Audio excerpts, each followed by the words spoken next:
Well, welcome back to another episode.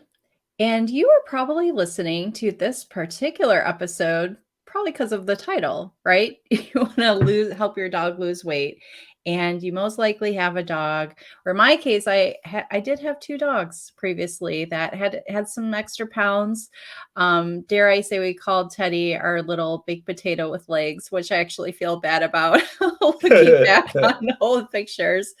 But we are going to really dive into what makes the biggest impact on your dog's weight when you want them and need them to lose weight. Maybe you have a concern, maybe you're embarrassed, maybe you just can kind of see that. I remember the panting that Teddy had when we would just go around the block. So, all right, Dan, we're going to talk about some weight loss Yeah, today. this is very much a subject that's in my wheelhouse. This is Oh, like yeah. the subject of a book that I wrote. And so yeah, it's not to like level set some expectations here at the beginning.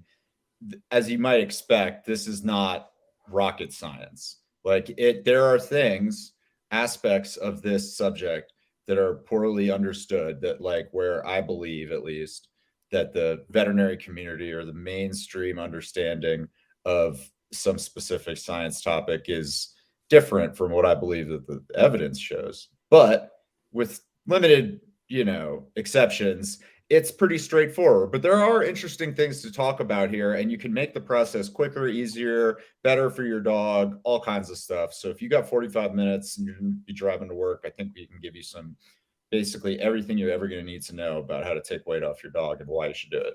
Yeah, absolutely. And if you are, wanting to know if your dog is overweight and very specifically of like, the F word, the fat word, but we do have the previous episode. So please go watch that. That is also another really good episode. So we're going to talk about the science around really what actually helps, scientific proven in the studies, all this peer reviewed science around what actually impacts a dog to lose weight. So we can jump right Cool. in.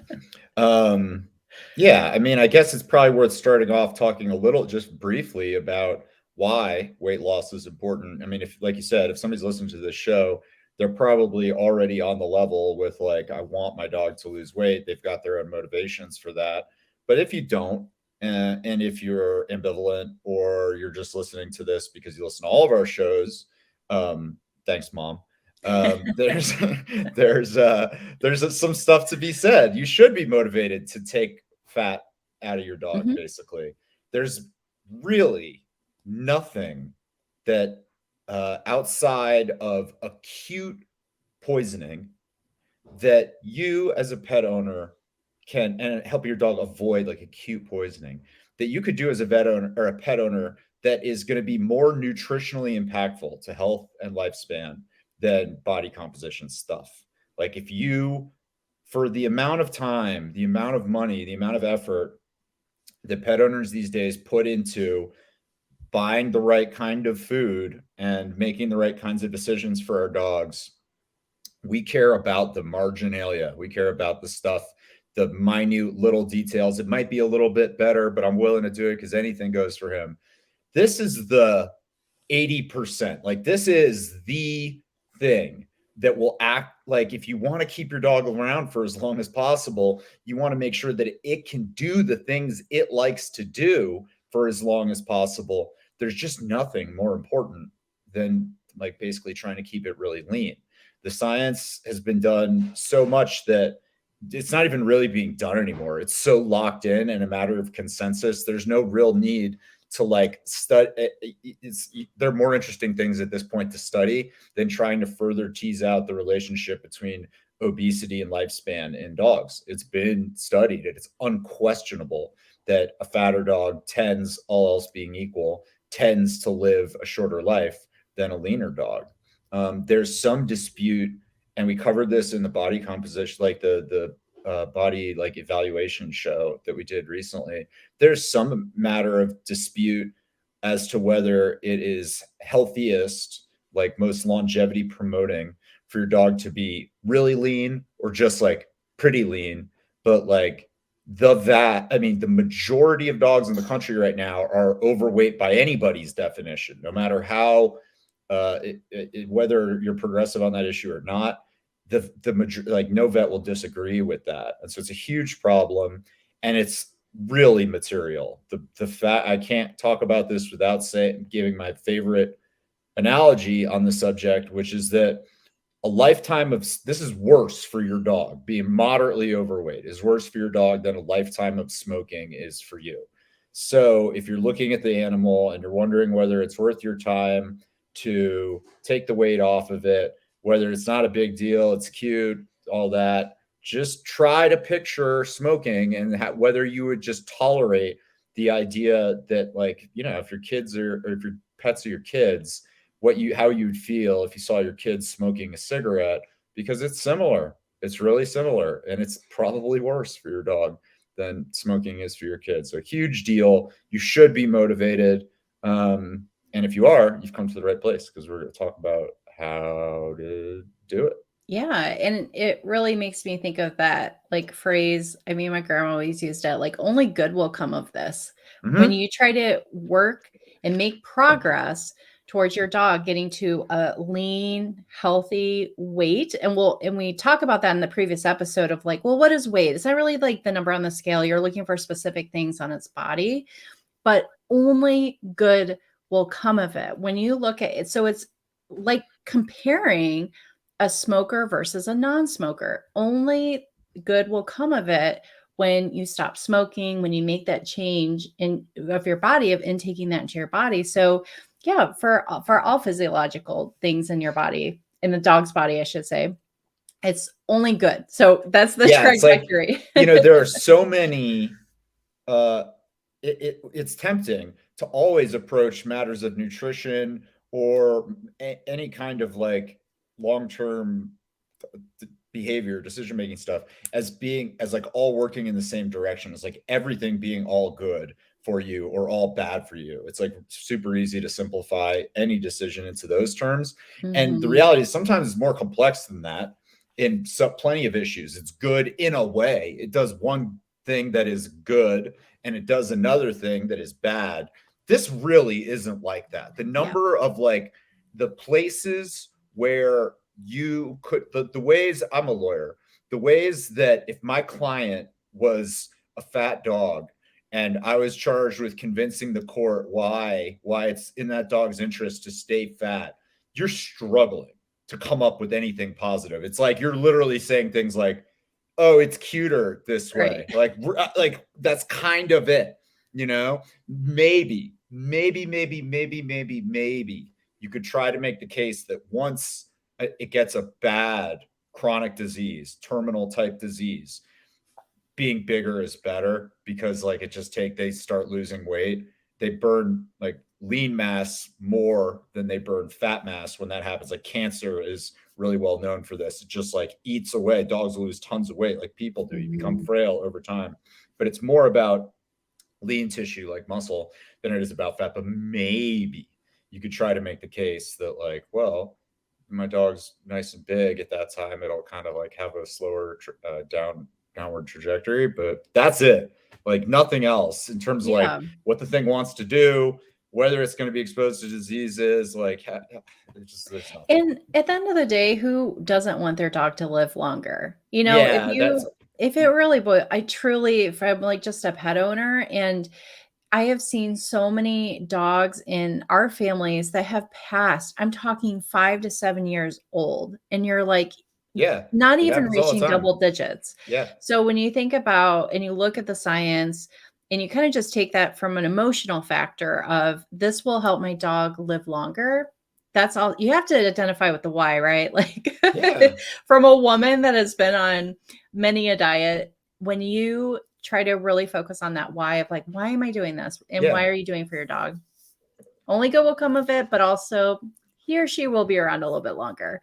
So yeah, exactly. I It's think material. yeah, exactly. And let's kind of walk through, let's do a little preview of these. There's some core elements that we're going to be talking about, like these, I guess you could call them subtopics of really the components of what contributes and helps a dog lose weight. Can you kind of run through those just so we can kind of start wrapping our heads around before we get into all the science nitty gritty of what's contributing the most to helping a dog lose weight?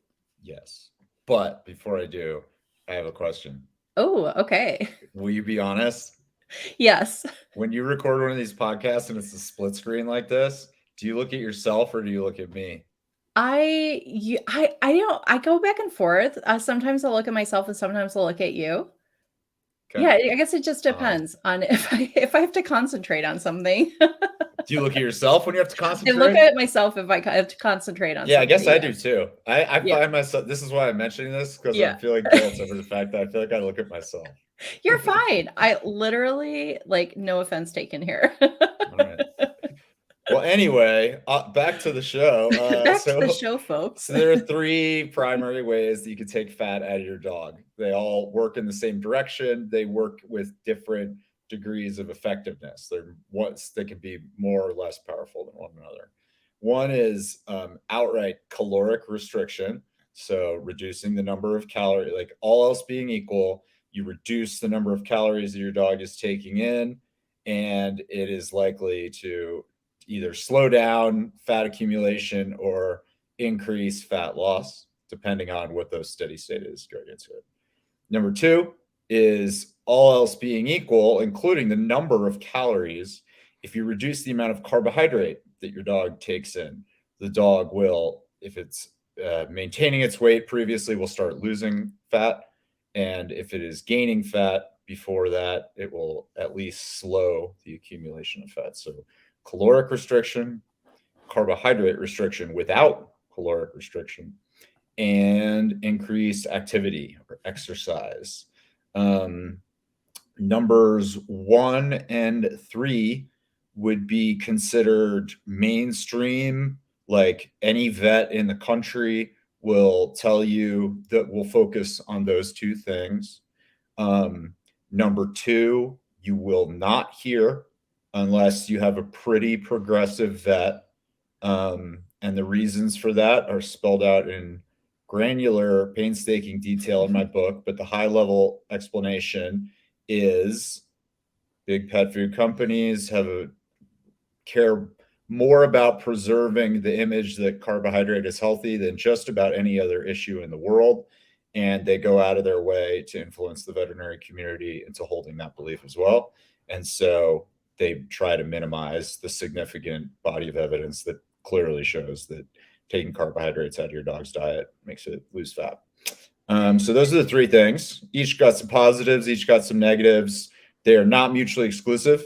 You can at any point mix and match 1, 2, or 3, 1, 2, and 3, or any of the above. And we'll say a bit more about each one. Yeah, that's awesome. And I agree. Yeah, it's very much, the mainstream, but remember, this is the Feed Your Dog Facts podcast. So we're focusing on the facts, and that's where number 2 is so important is it's not just Dan saying it. It's all peer-reviewed studies that back up why carbs, do play a role in weight loss for dogs. So let's jump into this mainstream idea of you want your dog to lose weight, cut back its calories. Yep. And I remember having this exact conversation with my vet when our little Miss Baked Potato, we had just fostered her. We were getting ready to adopt her. She was very overweight and just gaining weight rapidly. And I remember this exact conversation of like, these are the foods to feed her. And, basically really focusing on the calories part. So we can maybe walk even through some food examples and Yep. just really kind of dive into that part. Yeah. So, I mean, reducing calories in can be accomplished in one of two ways. You can switch from an existing diet to a lower calorie diet and feed the same amount of it, or you can feed less of the same diet, thereby reducing the number of calories that way. Um, Seen both are reasonable alternatives for one another in the right settings. And there are some notable drawbacks to both. Do you have it's the most weight loss foods, dog foods that exist out there kind of fall into, generally speaking, into a help your dog lose weight by reducing the amount of calories approach. So if you're watching the video version, Jen put together this little slide with 4 different brands on here, all of which you'll notice there's a Purina one, two Purinas, a Hills, and a Blue Buffalo, and they're all addressing the idea of being of body composition, but not as weight loss, not as like fight obesity, lose weight. Instead, they're all about maintaining good weight. So it's like the Hill Science diet product is adult perfect weight, Purina Pro Plan, adult weight management, healthy weight, healthy weight. And the reason for that is because is that obesity is considered a disease by the folks who, exactly what your definition of disease is will depend whether you would properly consider it one or not, because it's not like a infectious disease to the extent that you think of that as being the like textbook example of a disease. But for regulatory purposes and in a lot of common definitions, it's a disease. It's a condition that your body can get into where it's compromised, where the functions of the body aren't performed well. And that's a pretty reasonable way to define a disease. So the FDA, more to the point, calls it a disease. And the FDA also says if you're going to sell pet food in the United States, you cannot say that try our food, it'll help treat or prevent a disease unless you go through some extra regulatory hoops. So what you see then is you see companies develop products that aren't weight loss products, that are about promoting weight management instead. And it's kind of something we have to do. I mean, I already mentioned that carbohydrate restriction is a good way to get your dog to lose body fat. Well, at Keto Natural, we make very low carbohydrate kibble. And so we want to highlight that fact for new potential customers, but we've got to do it through that same kind of weird backwards kind of framework where it's like, if a product helps you maintain a very healthy weight, it's going to help you lose weight if you're fat too. Right. And so it's like they do the same thing, but one counts and one doesn't. And so it's like feels like mind games. Like, well, I mean, like I sympathize a little bit because it's one of these diseases that's not like binary, like cancer or like, I don't know, and in COVID, it's like you have an infection or you don't. This is unlike that. It's like the definition, it has to do with stuff that's normally in your body. It's just like how much of it, like when do you pass the tipping point type stuff. Yeah. But in any case, do you have the other slide with like the alternative, the stuff that, yep, there you go. So like what we're seeing now are two products that are marketed as prescription only. So like Hills and Royal Canin and just a few others. I hadn't even heard of this company, Rain Clinical Nutrition, make pet foods that do go through the extra regulatory hoops that you have to jump through if you want to sell a disease treatment or prevention product. So this Hills prescription diet, for instance, is only available with the veterinary prescription. And you see that they use the language of weight loss, weight reduction there, because that's like a way of saying we treat this disease of obesity. We can only get it through a vet. So anyway, those are some examples. That's kind of like that covers most of what you see in the market. They all take a pretty similar approach to how they help your dog lose weight. They all work off of the calorie reduction side. Nobody that makes the kind of products we've looked at today is making them and saying, by reducing carbohydrate content, you're going to reduce your dog's body fat. They're all saying, essentially, feed this product and you will reduce the number of calories that your dog takes in, and that's going to result in lower body fat. Okay, what's good about that? What's good about it is they're very inexpensive products as these things go. And so if you are a very budget focused pet owner, you're going to be feeding even less of a pretty inexpensive product. And so it's good for your budget, and it's easy, right? You're just doing a little measuring and feeding every day. It's no easier than you would be at a baseline, but it's easy. And that's kind of the end of the positives. And there are negatives, and they're kind of more significant. So the first one is that the way that most pet food products take calories out while maintaining the same weight or like volume of food. Like they're motivated to keep the same volume or weight of food because the dog is used to eating a certain amount of food a Mhm. day, right? If you could just make a single kibble that had 400 calories in it, they wouldn't sell that. You know Right. what I mean? Your dog is that's not going to be satisfying for the animal. So they try to basically keep the weight and the volume the same, but take out the calories. How do you do that? Basically, what you do is you replace calories of protein, fat, and carbohydrate to some degree or another with indigestible fiber. Fiber, unlike carbohydrate and protein and fat, does not get absorbed into the bloodstream during digestion. It passes all the way through the animal without ever being digested. Therefore, it doesn't contribute any caloric nutrition to the animal. So it does some things that are like quasi nutritional pertaining to digestive stuff because it passes through the digestive tract. But other nutrients like fat, carbohydrate get broken down during digestion and absorbed into the bloodstream and then put to use like elsewhere throughout the body. That doesn't happen with fiber. It just stays in the gut and passes out the other end of the animal.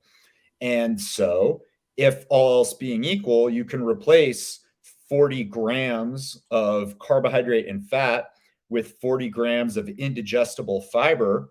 You will reduce the caloric content of that food. Um, which, if your only goal is to reduce carbohydrate content, is great. The thing is essentially what you're doing when you do that is kind of like feeding the animal cardboard. It's like that's not food. There's no absorption going on there. You're dolling it up with flavor, what are called palatants in the biz to make the animal want to eat it. But like these are not things that the dog is going to want to eat at baseline. You've got to like doll it up if you want it to Yeah, it actually eat reminds that me stuff. of this has nothing to do with dogs, but when I was little, I always saw my grandparents eat like those, fiber brand or whatever I always thought Mm. like, oh my gosh, like I can't wait to be an adult and like finally try it. I remember trying it for the first time. I'm like, Really? this tastes like sand. It just there's no Like flavor because of Metamucil? yeah, You're no, like, oh, geez, just like, can't no, wait. this is not cool.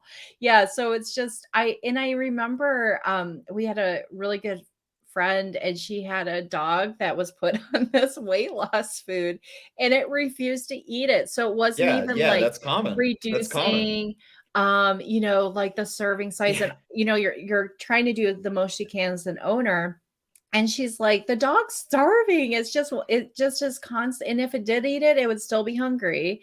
And so that's just I never really put the two and two together of like, yeah, it was the same volume of food. I mean, she was still putting like a cup of food down on the plate for the dog to eat. But yeah, it's just the all fiber. It's just it's the tasteless part of it. So that makes sense. They're packing on all these other Now, flavorings to make sure it's digest or, appealing.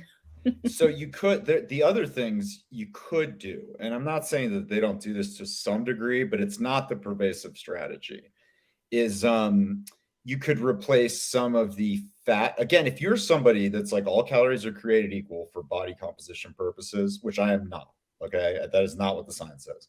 But plenty of people do think that way. Yeah. They're just wrong. If you are one of those people and you're like, I got to take this pet food that I make and make it contain fewer calories. One thing you can do is what we talked about. You can take out some of the calorie containing stuff and replace it with stuff that has no calories. Another thing that you can do is you can replace the more calorie rich ingredients with lighter calorie ingredients. So Mm. fat contains more metabolizable energy per gram per weight. It's like packed with more calories per gram than carbohydrate or protein. So if you get rid of half of the fat in a diet and replace it with carbohydrate or protein or a mixture of the two, you are going to reduce the number of calories in that product. The problem is that dogs have a minimum essential requirement for fats. They have like you can't just sell a zero fat dog food. Your dog will Right. develop nutritional deficiencies. And so you have to have a certain amount of fat in there. And so that strategy only goes so far. And then the other thing is that cardboard, you may have heard, is very inexpensive, whereas protein is not. Protein, particularly animal-based proteins, are in the world of dog food are real pricey. That stuff is not the same. That's like where all the expense comes in, is what kind and how much animal-based protein are you using in your food. And so the game for tons of producers is all about make the consumer feel like there's a lot of meat in this when there really isn't. That's like the whole shtick. Their whole thing, whole people's jobs are devoted to that. It's insane. But cardboard, you could imagine, is a better, less expensive option than replacing, fat with protein. So yeah, and that calls to mind our number one ranking episode is how much protein does my dog need? And we go into that pretty deep dive yeah, of the exact numbers and the percentages and all of that. And why you would just be astounded of that. You would think your dog's getting a lot of protein, quote unquote, with standard dog food. And when in comparison, it's like, oh wow, that's it. yeah. So that's a good listen too. And protein definitely is equivalent to the muscle, like like the building, but also the maintaining of muscle too. So that Right, kind of comes to right. mind to me for also. And so that gets on another, like, maybe the only other like really important thing to highlight about the calorie restriction approach to helping your dog lose weight is you run some risks if all you do is feed less of the same product you've always fed. Like, that's one of the ways to feed the animal fewer calories, right? Is you just cut the serving size amount it's eating every day in half. Now, arguably, I don't know, my dogs don't talk, but like I can imagine that they're going to feel somewhat hungrier if you just or somewhat unfulfilled Yeah. if you don't give them enough of as much food as they're used to. But even if I take that off the table, there's a more material risk, which is that like the way pet food is composed is if it is basically all of the stuff that you find in the grocery store or in any kind of store is designed to be the sole source of nutrition for the animal, right? It's all built, the composition of the formula is all, it's not like, it's like, the way you buy foods for yourself where you're like, well, I don't have to get any vitamin C from this steak because I know my kids are also going to drink orange juice. They're going to get their vitamin C that way. That's not how it goes with dogs. All the nutritional content has to come directly. Some people feed supplements, but that's not how that's not where the baselines are set. The baselines are set around like the food has to contain everything. And there are all manner of nutrients, macronutrients like protein, and micronutrients like vitamins and minerals that we know dogs need to take in sufficient quantities in order to prevent them from developing deficiency diseases. My girlfriend is walking out now. She did not even see me as I walked away. Our other podcast producer. Yeah. And so, and in order to sell them, they got to clear the content has to be above or within these like thresholds, has to have a certain amount of, iron or whatever. And if all you're doing is just like, well, I used to feed my dog a cup a day and the bag says it should eat a cup a day for its weight, but I want it to lose weight, so I'm only going to feed it half a cup a day. You can go below those thresholds. Yep. And some of that is like not a huge deal, and some of it's a pretty big deal. And it's like it's not the case that every time you reduce the amount of food you're feeding your dog, you're going to run up against that. And it's different depending on what food you feed, but it's something to be thoughtful about. Like if you're feeding a diet that's barely got enough protein in it at baseline to meet AFCO's requirements, then and you take out a third of it because you're going to help your dog lose weight, that dog's going to lose muscle, not just fat. And so with protein, like I said a second ago, these brands are hugely motivated to use as little protein as possible. And so like most dog foods are absurdly low in protein content. Like what's considered like normal and what's even considered like high protein are not like big numbers. They're not significant.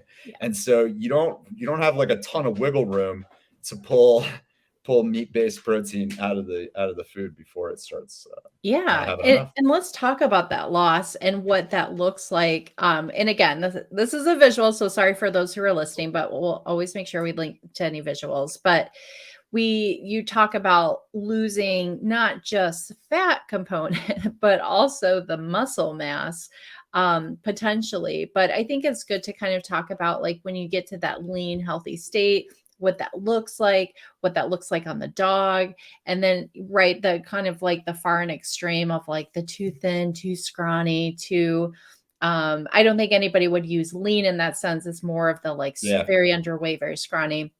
But yeah, let's kind of just jump into this because I think it's a good like wrap our heads around okay, when my dog's starting to lose weight, what other components am I looking for that signal that is getting into that, lean while not weighing it every day like it's on Weight Watchers. Yeah, yeah, like if body fat is like poison, like we're in the sense that it's just mild, low Mhm. grade poison, where the more of it that's in there, the worse it is for the animal, and which is basically a clean statement of how I see the issue. If you like that simplification, then the attendant one is that muscle is medicine.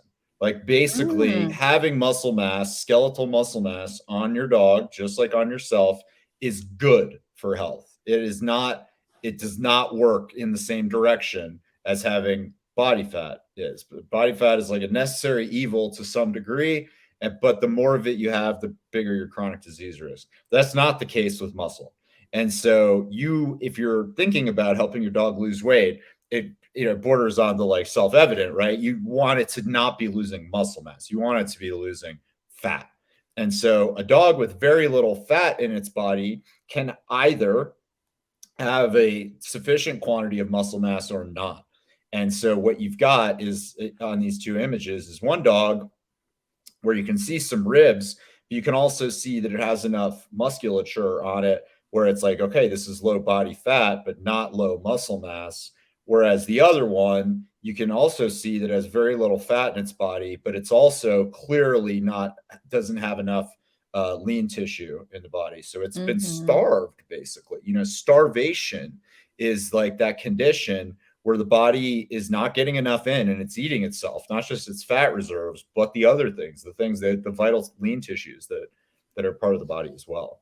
So that's like that's a core part of this. Like what we Mhm. talked in the last time we did a show about body composition measurement and what's the right way to think about it and and going to that show is a really good place to dive into that issue. But at the end of the day, it's like can't make the dog too lean as long as it has sufficient musculature. Yeah, absolutely. Yeah, the body composition score section of the "How Heavy Should My Dog Be" episode is just so great because it again, it's that visual component, but it kind of like walks you through like, seeing a little bit of rib cage is okay. Like that doesn't mean that you're starving the dog, that it's getting too scrawny because yes, the dogs that are so yeah, it reminds me of people that have like health conditions or think that dramatically lose weight. They're losing fat, but also their muscle tissue. They're getting very weak. So that is just keep in mind that's a very extreme. You're not going to do that to your dog overnight. So Yeah. by anyway, implementing these other As concepts. I talk about this in my book, but like for every 10 people that will say to you, if you have a lean, like my dogs are lean, and Yeah. like my Mhm. puppy Wayne is only a year old, and you could see his ribs, you could see his muscles, not just the outline of the leg, but you could see the muscles. And we could probably like do an episode where we could just put him on the.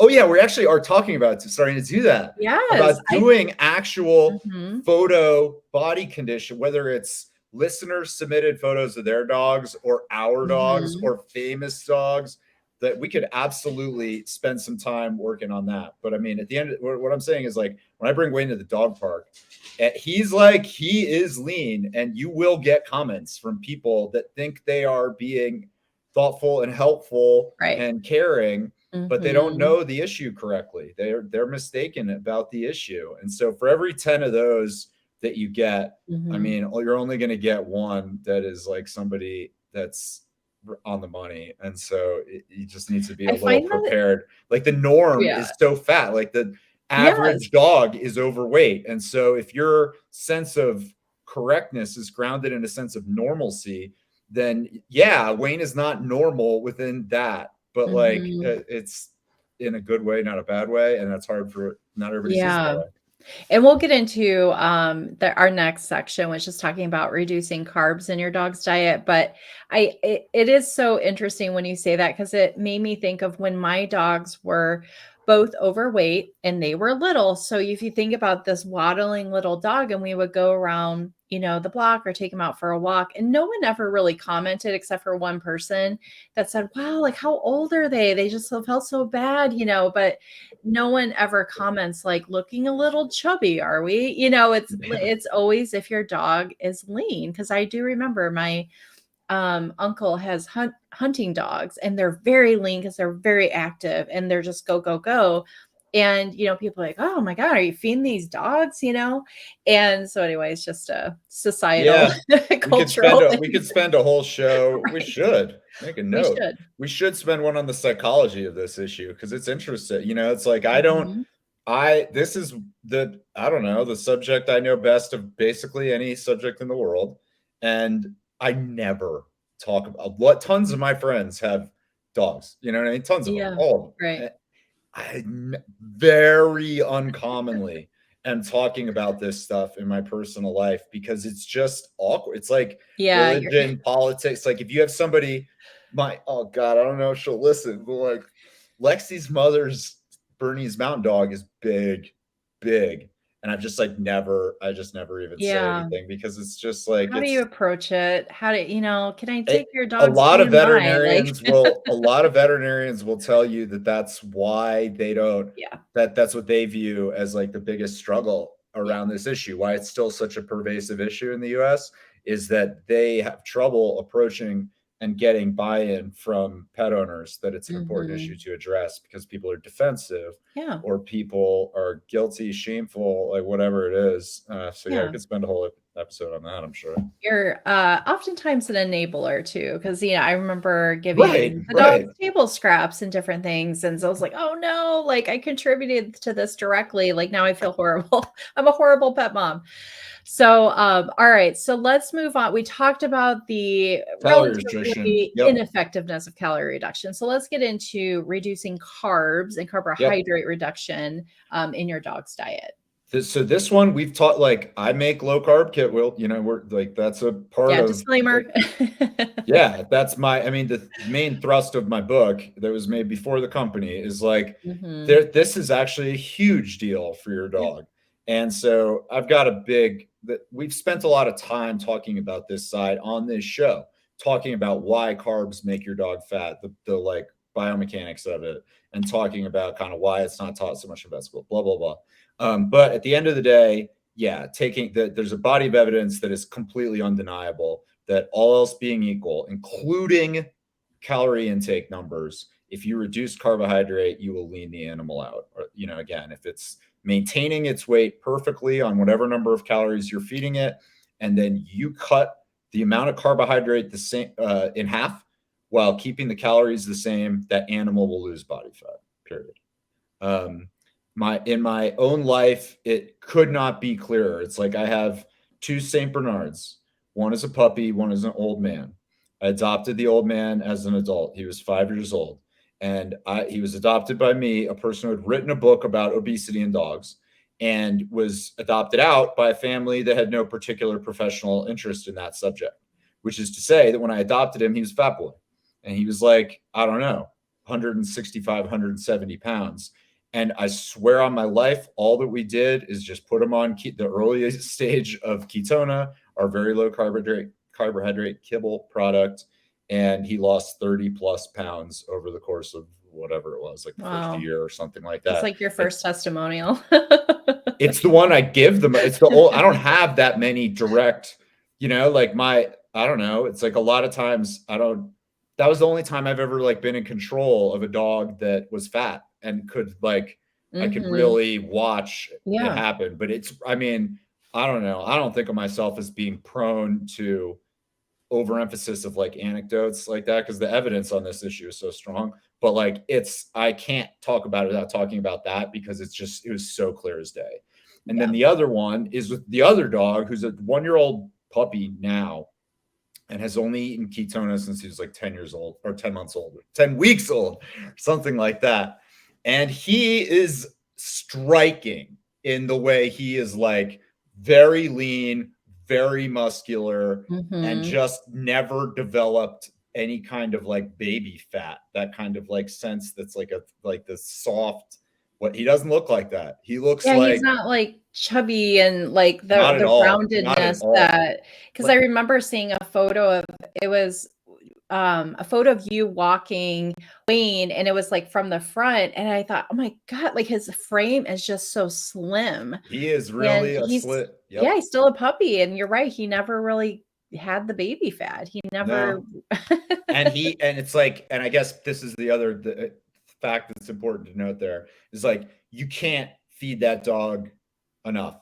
Basically, he eats an obscene amount of food, and he's putting on, like breed that large when they're growing. The quantitative amount that they're growing is absolutely huge. So like Yeah. think of like if you have like a teenage kid at home that's Mhm. like growing to be a really tall guy, like they're growing an absurd amount. And so they're eating an absurd amount to Yeah. like fuel all that growth.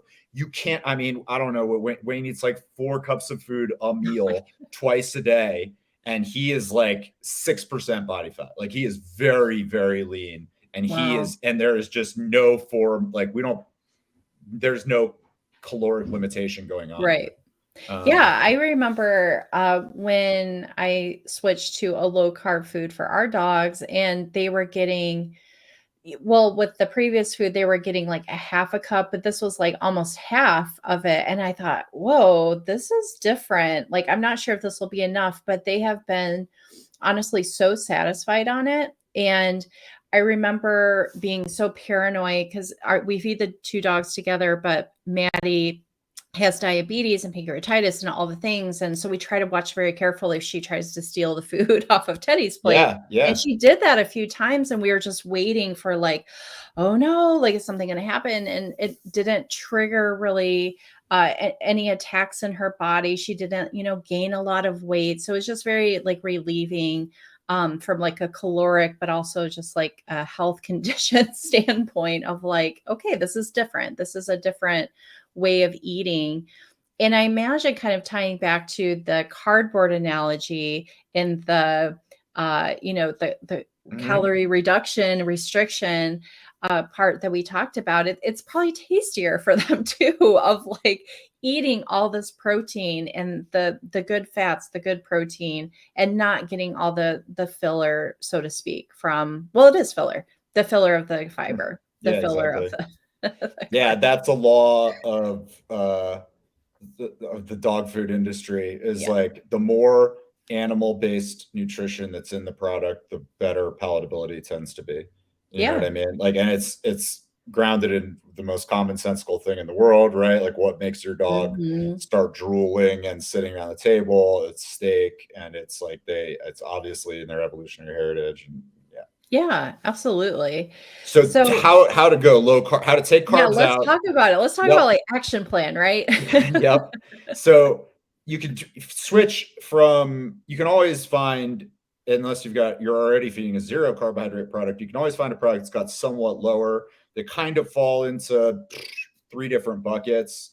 There are marginally lower carb, like if you treat the typical garden variety Purina Pro Plan style food as the baseline, you can find, without increasing your budget too considerably, you can probably take something like 20 to 30% of the carbohydrate out of that diet by switching kibbles. And you're just gonna have to read the back of the label. If you want to take the carbohydrate content way down, where it's like a truly low carb diet, you're going to have to go to Keto Natural, the Visionary product that we reviewed on here before. Those are really kind of the only 2 kibbles that you can find right now. Origin, a little bit less so. Or you can go to a raw product, and if you or fresh, and some, not all. It's not as simple as just being like go raw, Mhm. then you'll get your low carb. That is definitely and unfortunately not the case. But you can find those types of products if you're willing to spring for something a bit pricier that will have very little carbohydrate in them. You can also, if you are the enterprising and motivated type, can make your dog's diet yourself using store-bought ingredients, butcher-bought ingredients more particularly. This is not to be taken lightly in my estimation, because your dog, like we talked about earlier, your dog has specific nutritional needs where the like beyond just calories and macronutrients. And all meat products are not created equal. And so if you're gonna feed your dog butcher bought meats only, you have to put some thought into what kinds in Mhm. order to make sure that you give it the micronutrient breakdown that it needs. Yeah. Um, those are sort of the main buckets. The only other worthwhile thing to note here is you can ruin a lot of good work if you're going to spend money getting a lower carbohydrate kibble because you want to make your dog lose body fat, and then you're going to continue giving it like milk bones or whatever as a treat anyway. You are just throwing your money away. So treats are a really common way that carbohydrate sneaks into your dog's diet, and it can add up quick, just like the cookie. It's like, do they have crumble? Is crumble cookie a Utah thing, or do they have that in No, they're Illinois? everywhere. We're actually getting a They're couple out by us. they're delicious, obviously, and they're Only huge. 800 calories per That's what I cookie. mean. It's like, but they're not. They don't weigh. It's not like they weigh 2 pounds each or Yeah. something. It's like that you could pack a lot of sugar and a lot of carbohydrate into one little guy, and a lot of dog treats at the same Yeah. time. I mean, So and you always have to I always have flipped the bags for treats. yeah, It's like, "Oh my god," the first ingredient is wheat flour. I mean, I come on, know a people. lot So of it's them. just so Exactly. frustrating. But I think that's a really good point. It's like, think about just this high quality protein where you're focusing on, right, like whether it's like a raw or not raw, that's not the point. It's just more or less like just keeping out the carbs to a bare minimum, if at all, and just choosing what's best for your lifestyle, because not everyone can afford the raw ingredients, preparation, all the sanitation required. But the most impactful, the most evidence based of, if you want your dog to lose weight while not losing, all the muscle mass, and just carving out this very lean, healthy body, that is the That's way the to way to go. do it. And you can find plenty of treats that it's not that they don't exist that are very low carbohydrate as well, particularly like Mhm. freeze dried all meat treats is kind of the way to go. Yeah. We make a single kind of it. We make a chicken liver one, but you can also get other brands have much bigger product lines where you can find lots of products that are just single ingredient, Yeah. one kind of meat or fish, freeze dried in little treat bowl Mhm. sizes. Yeah, when you read a lot of this, like the paleo diet for humans and keto diet, they often say, like, eat like your ancestors ate. And that is Mhm. so true for dogs too, right? It's like, have your dog eat like its ancestors ate, in terms of they weren't out, mixing flour in the woods with like, oh, my meat for, this evening's meal. And yeah, it is just about getting back to the basics and just this really core concept of reducing carbs. So we can round this out with a really important component of exercise, but we can talk about why it's important, because it's not what you think in terms of, okay, like I'm going to walk my dog for a block and okay, it dropped a pound. Right. It's not that easy. I mean, think about all the times we were hitting the gym or trying to really focus on weight loss. So let's kind of talk about how that applies to dogs. Yeah, I mean the vector or the like direction of exercise is towards leanness, not the other way, right? Like the more you exercise, Mhm. the all else being equal, the Right. more you exercise, the leaner you will get.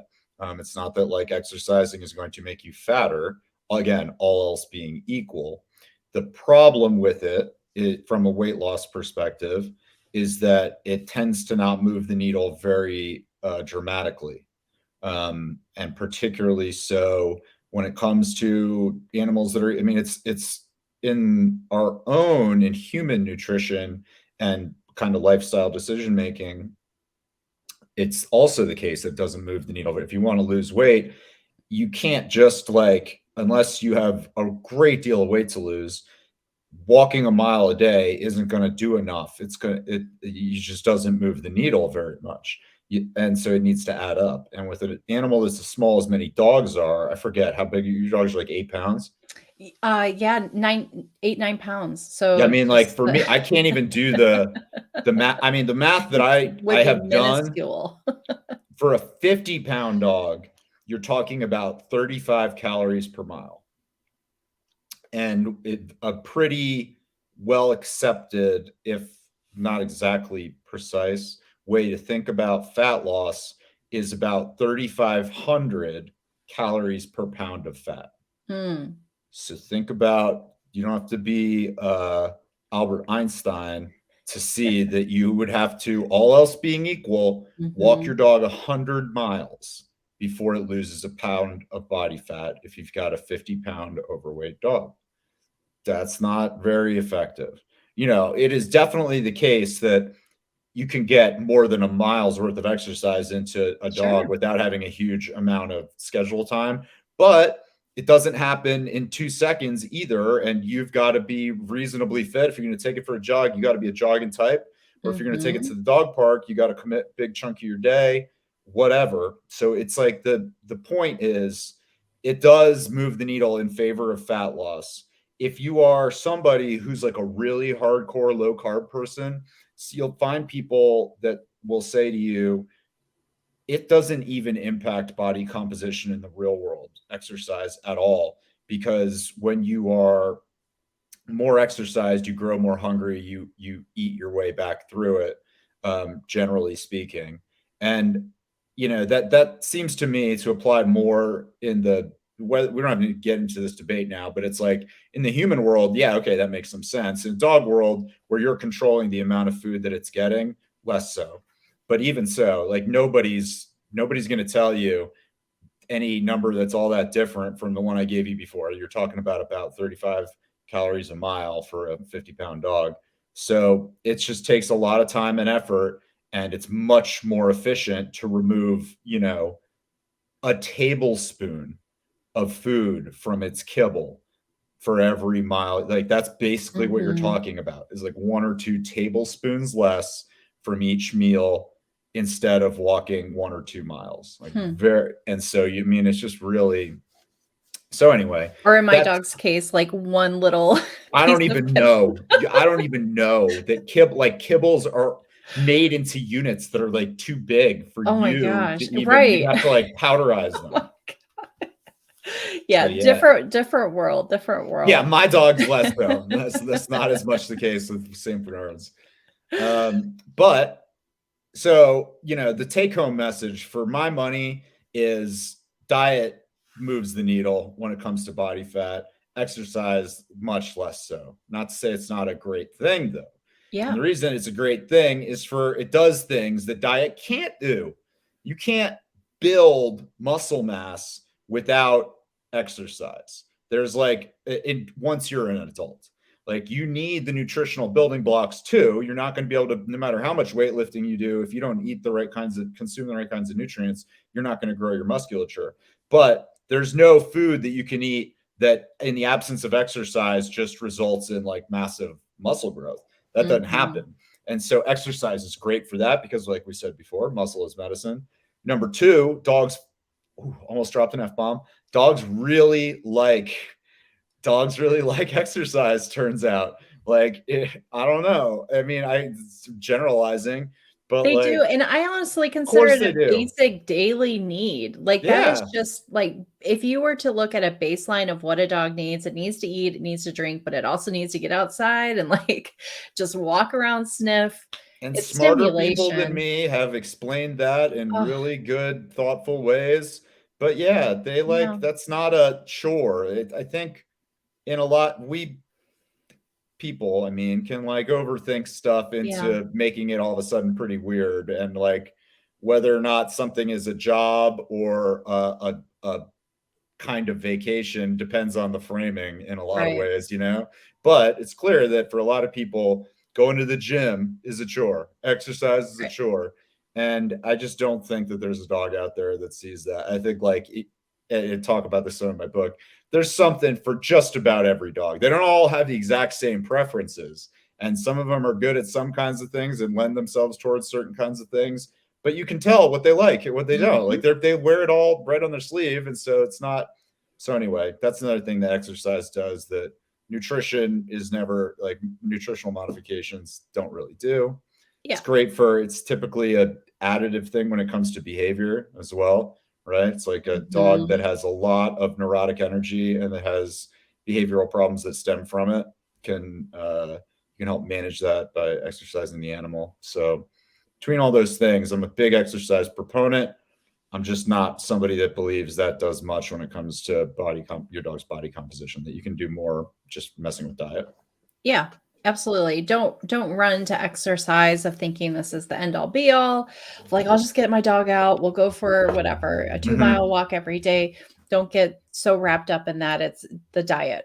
The diet Like is we have first. bread in our house that's like it's not it's like they're like little like they're just like cheap loaf of bread that's sliced Mhm. up, and I was looking at it just 2 days ago. I was making a sandwich and it's 70 calories per slice, and it's just like shit if Yeah. that oh my god I just All right. We'll put a bleep in. darn it, crap Gosh darn man, it. 70 calories per slice, so that's like 2 miles. Like all I would have to do is Yeah. drop that, it's on the floor for 3 seconds and it's in my dog's gut. Yeah.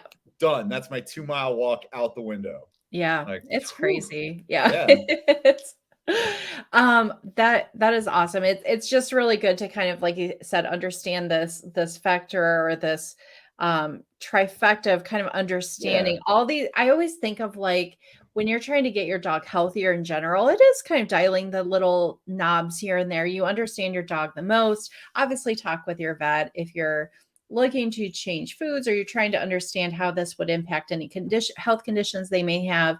We are not vets. We always put that disclaimer in every show. So always make sure you get your vet's clearance in terms of any major dramatic shifts you are making with your dog. And then before we wrap, I want to make sure to mention Dan, he mentioned that he makes dog food. He owns and founded Keto Natural Dog Food. And they have an amazing science section that has all of these studies that do back up, like the feeding studies are just Yeah. so fascinating to me. So that is a component. There's also an obesity ebook, a guide to weight loss. There's all of these different things that you can kind of plug and play of like, kind of, I guess, depending on what deep level of reading you're up for. And it's just always a good resource. So I just want to make sure that's out there too, in addition to Dan's book, Dogs, Dog Food, and Dogma, that we have talked about multiple times, but always a good read. And that is it. Thank you so much for That is listening it. Yeah, we on went a little ours. longer than I thought we would, but it's good. It's No, good. this is good. We We can edit out the deep analysis of whether you look at yourself or at the other right. person when you're on the video. Exactly. Yeah, we'll I take just want to know if I'm weird or just like or if that's that's for what another everybody show. does. Yeah. That's for another show. All We'll right, have to be thanks for wrong. Yeah. listening. Okay. Thank Yeah. See you. Bye, Bye-bye. Jen.